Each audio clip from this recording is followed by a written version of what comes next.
I kada nastupe hladniji dani i možda malo lošiji vremenski uslovi, to nije izgovor da se ne bavimo prirodom. Ako ne možemo mi do nje, može ona do nas.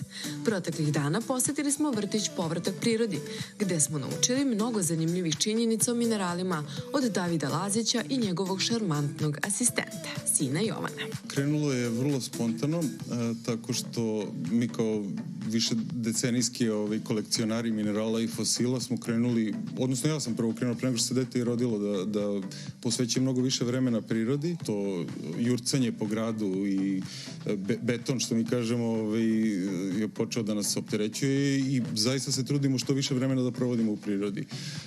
Krenuvši tako u lov na minerala i fosile, hteli smo priču da podignemo na neki viši nivo. Kada je Jovan imao 3 godine, odlučili smo porodično da i njega uključimo u sve te avanture. Inicijalna kapisla, kao što rekao, bio je odlazak u prirodu i potraga za mineralima i fosilima, ali smo onda shvatili da je zapravo sam lov, gem hunting nije samo lov na minerale, nego je to lov na sreću.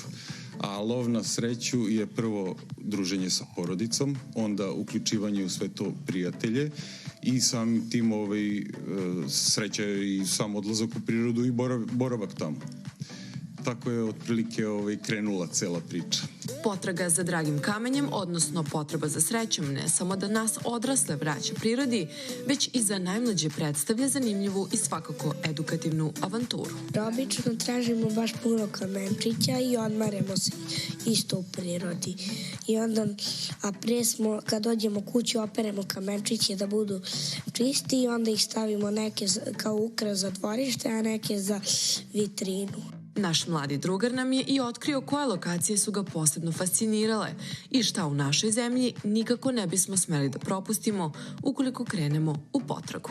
Na Fruškoj gori ima kalcite, po neki ahat, one karbonatne stene, cer, na ceru imate kvarc i berile, takođe i muskovit, ali on se lako, on je jako lomljiv, krt.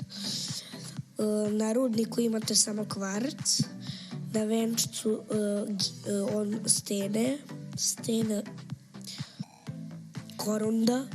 David i Jovan ističu da je njihova misija i da postanemo svesni geološkog nasleđa. Kad pričamo o mineralima, naravno tu ja sam već i postao dosadan, pričam o Ceru koji je u svakom smislu fantastična planina i što se tiče prirode uopšte i minerala i istorijski, kako god hoćete, a takvih mesta ima mikro cerova ima na hiljade i mi se trudimo čak i kad nismo u toj misiji da kažem lova na minerale, uvek se trudimo da idemo u prirodu, ne mora to uvek da bude lov na minerale, ali bi bilo lepo da se uvek ode u prirodu i svaki put naučimo nešto novo i kažem za ceo život ne možemo ni desetinu da otkrijemo koliko divnih mesta u Srbiji ima. I za kraj još jedan savet. Oprema je, pored entuzijazma, vrlo važna stavka. Hoćeš ti da kažeš šta je sve potrebno da se zna kada se ide? Potrebno je da se zna da se nosi prava oprema, da budete oprezni na zmije i da uvek gledate da vam noga se nekad ne sapletete ili ne zaglavi u kamenju. I najbitnije je da ako je nekada teški teren morate imati dobre cipele i planinarski štap.